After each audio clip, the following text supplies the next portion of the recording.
స్తుతులివిగో నా ప్రభువా, ప్రియమైన నా దేవా.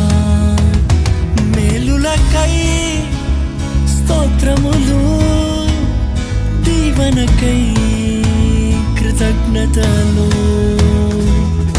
శుద్ధుడా పరిశుద్ధుడా నిన్నే కీర్తించేదన్, పూర్ణుడా పరిపూర్ణుడా నిన్నే కొలిచేదన్.